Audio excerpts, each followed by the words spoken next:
ꯅꯨꯡꯁꯥꯗꯤ ꯊꯣꯛꯇꯦ ꯉꯁꯤꯁꯨ ꯑꯗꯨ ꯃꯌꯥꯝ ꯁꯤꯒ ꯏꯁꯤꯅꯦꯕꯀꯣ ꯄꯣꯂꯤꯁꯦ ꯑꯗꯣ ꯀꯩꯅꯣꯗꯣ ꯍꯥꯡꯗꯣꯛꯑꯒ ꯌꯦꯡꯉꯁꯦ ꯑꯩ ꯃꯥꯏꯁꯨ ꯀꯩꯝꯇ ꯏꯔꯣꯏꯅ ꯗꯨꯛ ꯊꯥꯔꯨꯕꯩ ꯂꯩꯁꯥ ꯈꯛꯇ ꯅꯝꯃꯤꯁꯦ ꯑꯗꯨꯅ ꯃꯌꯥꯝ ꯎꯃꯣꯔꯣꯛꯁꯦ ꯐꯖꯔꯦ ꯑꯝꯇ ꯎꯃꯣꯔꯣꯛꯁꯦ ꯎꯠꯄ ꯍꯧꯖꯔꯛꯑꯒꯦ ꯎꯃꯣꯔꯣꯛꯇꯩ ꯁꯣꯏꯕꯨꯝ ꯂꯩꯔꯦ ꯁꯣꯏꯕꯨꯝ 2 ꯑꯗꯨꯒ ꯉꯥꯔꯤ ꯄꯦꯀꯦꯠ 3 ꯂꯩꯔꯦ ꯍꯥꯟꯅꯒꯤ ꯈꯔꯗꯤ ꯂꯩꯔꯤꯅꯦꯀꯣ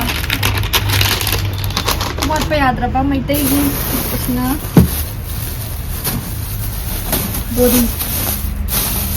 ꯕꯣꯔꯤꯁꯦ ꯃꯈꯜ 2 ꯁꯨꯕ꯭ꯔꯥ ꯅꯪꯁꯦ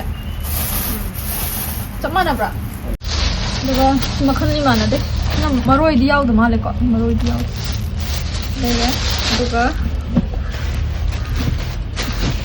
ꯁꯤꯁꯦ ꯁꯤꯗꯅꯦ ꯆꯥꯗꯕ ꯀꯨꯏꯔꯦ ꯆꯍꯤ 1-2 ꯐꯥꯖꯤꯜꯂꯛꯇꯣꯔꯦ ꯑꯗꯣ ꯉꯁꯤ ꯆꯥꯛ ꯐꯪꯗꯧꯔꯦ ꯊꯥꯡꯖꯤꯡꯒ ꯄꯥꯟꯒ ꯏꯔꯣꯟꯕꯒ ꯆꯥꯕ ꯌꯥꯔꯅꯤ ꯑꯗꯨꯒ ꯁꯤꯅ ꯊꯣꯏꯗꯤꯡꯗꯤ ꯍꯥꯡꯗꯣꯛꯑꯔꯣꯏꯒꯦ ꯊꯣꯏꯗꯤꯡ ꯂꯩꯔꯦ ꯑꯗꯨꯒ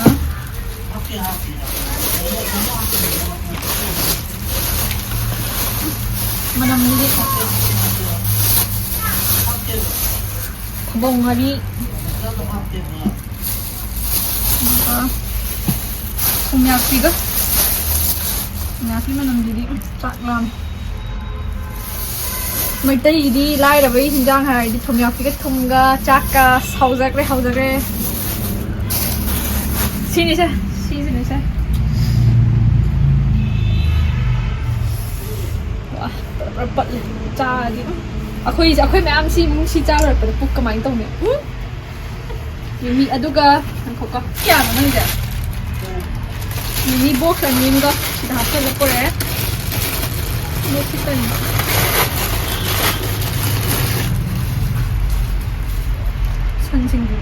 ꯁꯟꯁꯤꯡꯖꯨ ꯃꯥꯜꯂꯦ ꯁꯟꯁꯤꯡꯖꯨꯒ ꯁꯤꯗꯤ ꯌꯥꯝ ꯐꯔꯦ ꯑꯗꯨꯗꯤ ꯃꯌꯥꯝ ꯁꯤꯈꯩꯁꯦ ꯄꯣꯔꯛꯑꯦ ꯁꯤꯁꯦ ꯇꯞꯅ ꯉꯁꯤ ꯄꯨꯂꯞ ꯊꯣꯡꯉ ꯆꯥꯊꯣꯛꯄꯗꯤ ꯌꯥꯗꯕꯅꯤꯅ ꯃꯌꯥꯝꯗ ꯑꯗꯨꯝ ꯍꯥꯏꯗꯤ ꯊꯣꯡꯕ ꯅꯨꯃꯤꯠ ꯈ꯭ꯋꯥꯏꯗꯒꯤ ꯑꯩꯅ ꯆꯥꯅꯤꯡꯉꯤꯁꯦ ꯊꯥꯡꯖꯤꯡꯁꯦ ꯑꯃ ꯆꯥꯅꯤꯡꯉꯦ ꯄꯥꯟ ꯏꯔꯣꯜꯂꯒ ꯑꯗꯨꯒ ꯑꯁ ꯈꯪꯗꯦ ꯃꯌꯥꯝꯁꯦ ꯆꯥꯗꯤ ꯆꯥꯔꯅꯤ ꯑꯗꯣ ꯊꯣꯡꯕ ꯅꯨꯃꯤꯠꯇꯨꯗ ꯃꯌꯥꯝꯗ ꯑꯃꯨꯛ ꯆꯔꯛꯑꯒꯦ ꯁꯤꯗꯤ ꯁꯤꯡꯖꯨ ꯐꯖꯅ ꯇꯧ ꯌꯥꯔꯦꯀꯣ ꯁꯤꯡꯖꯨ ꯐꯖꯅ ꯆꯥꯔꯅꯤ ꯑꯗꯨꯒꯤ ꯃꯌꯥꯝ ꯂꯣꯏꯔꯀꯥꯟꯗ ꯑꯃꯨꯛ ꯁꯤꯁꯤ ꯃꯌꯥꯝꯁꯦ ꯂꯣꯏꯁꯜꯂꯒꯦ ꯑꯗꯨꯒ ꯑꯃꯨꯛ ꯆꯔꯛꯑꯒꯦ ꯂꯣꯏꯔꯦꯕꯀꯣ ꯃꯅꯨꯡ ꯍꯥꯞꯆꯟꯈ꯭ꯔꯦ ꯑꯗꯣ ꯉꯁꯤ ꯊꯣꯡꯗꯣꯏꯁꯦ ꯃꯦꯔꯥꯃꯦꯁꯅꯦꯕꯀꯣ ngasi merames chadoine aduna sebotka boriga thongba cha sen hainai bako adu ma'am do charake adu ma'am yengorase semba loire bako sida thangjing hapani aduga bori hapani aduga sak tawrani adu ma'am thongba horakanda loyer kanda no charage adu ma'am chak chaba horage hojik loire bako hinjang pulake sebot ne alu ne aduga bori ne thang ne thongba leire chana ngongba leire aduga sta ngarangi yen thongba babai ne ba camera mesina sta papor leire sta thomyang pi khara macha macha leire iromba leire adi myam taste am tang tawke thare to charani hawba te koi bring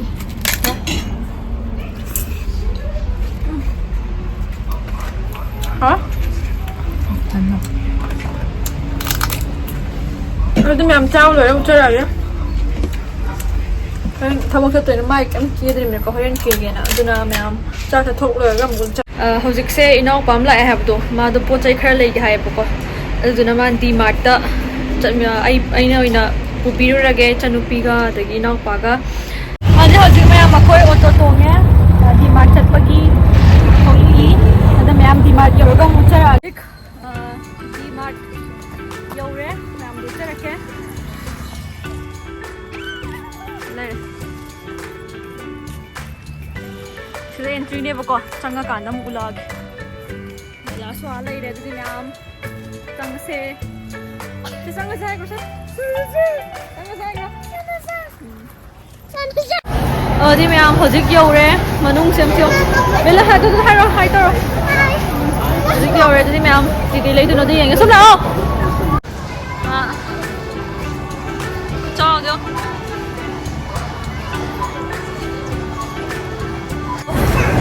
ꯈꯟꯒꯦ ꯈꯟꯈꯤꯒꯦ ꯃꯕꯥꯅꯤꯁꯨ ꯈꯟꯖꯔꯖꯅꯤ ꯑꯩꯒꯤ ꯂꯩꯔꯔꯣꯏꯕꯀꯣ ꯑꯩꯒꯤ ꯂꯩꯅꯤꯡꯉꯥꯏꯒꯤꯁꯨ ꯂꯩꯇꯦ ꯏꯅꯥꯎꯄꯥ ꯄꯣꯠ ꯆꯩ ꯈꯔ ꯂꯩꯒꯦꯅ ꯄꯨꯕꯤꯔꯛꯄꯅꯦ ꯑꯗꯨꯗꯤ ꯃꯌꯥꯝ ꯁꯤꯁꯦ ꯑꯅꯧꯕ ꯍꯥꯡꯕꯅꯦꯕꯀꯣ ꯃꯆꯥꯁꯦ ꯑꯗꯨꯅ ꯀꯩꯀꯩ ꯂꯩꯗꯣꯏꯅꯣꯗꯣ ꯇꯝꯕ ꯌꯦꯡꯍꯟꯈꯤꯒꯦ ꯀꯦꯟꯗꯜꯁꯤꯃ ꯂꯧꯔꯦ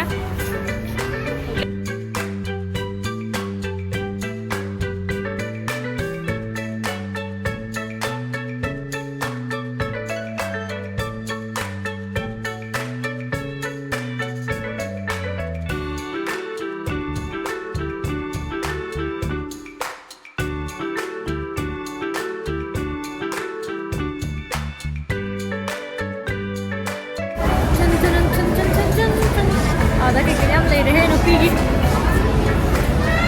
ha mi macha na mama ka rai na hau ko mi je am jo lupa kya no yeng si ka mẹ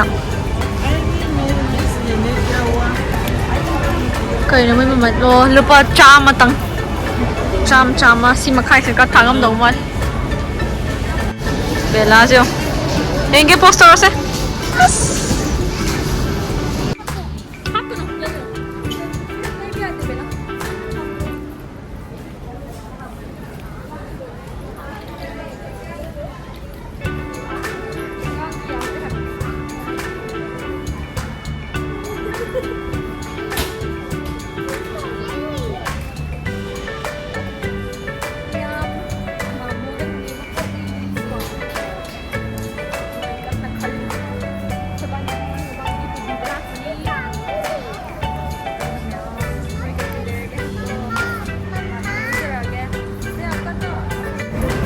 Cái bắp này, gold bắp này, belas, gitu sepam ini, sim log dia.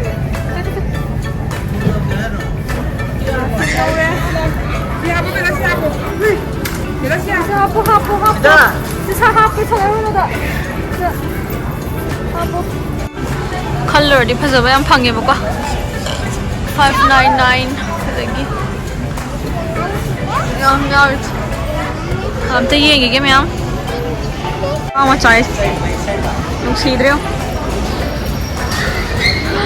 fazai yung siye pedal si matam de hendo kram nung bunung si khalura ga al ma'am ai su ko kuti ama khalle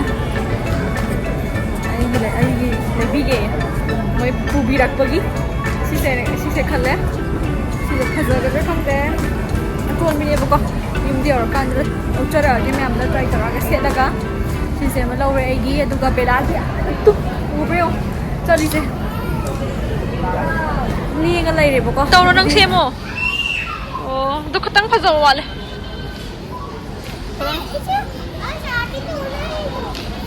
hai tahu kono bang sure lepas lagi tu dia hujek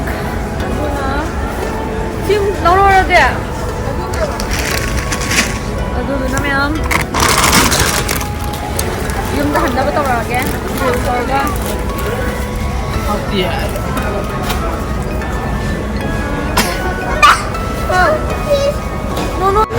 ꯍꯧꯖꯤꯛ bill ꯇꯧꯔꯦ ꯆꯥꯅꯕꯗꯤ ꯄꯥꯛ ꯂꯩꯇ꯭ꯔꯦ ꯌꯥꯝ ꯆꯥꯅꯤꯡꯕ ꯌꯥꯎꯗꯦꯕꯀꯣ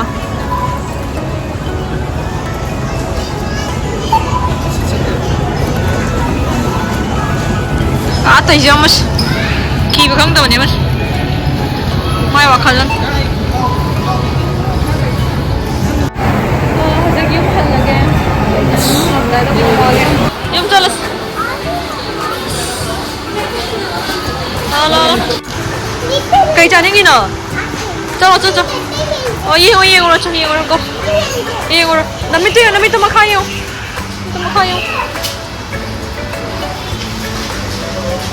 Emang si ko je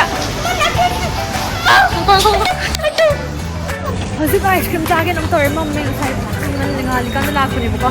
Mom made it. I'm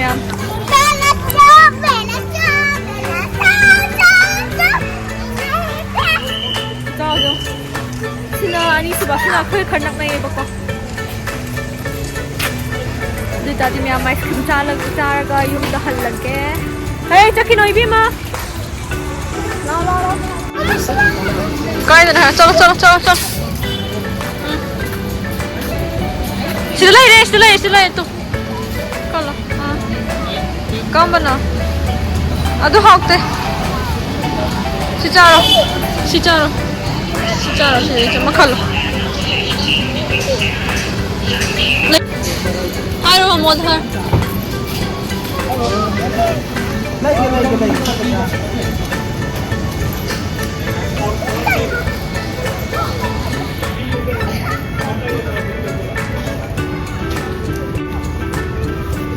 Kaila kanila.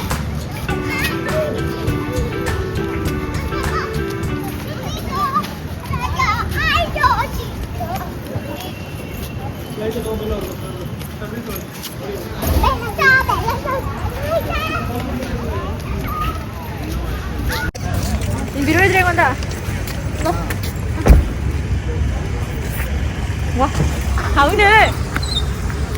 Tapi ma'am, yung malagi auto am dapat gitu. Auto nya Uber dan ni lupa 60. Itu ga tum lagi auto kam dan ni lupa jam lah ya. Kena tu ni mau pam tu ni na. Adu na ma'am beda sudah. Cari. Nanam yung kan dah mungkin tu lagi have the one by one ni on cara lagi. Adu ma'am yung lagi yung kan dah cara. Ma'am tu yung wah lucu dore. Ay kan sekarang tu bina pada ni ga. Sini. Ay Chei laga socha rakhe boka. Rasta ut chirane ba ut lage na thing lai re. Ma mi am lai bi re.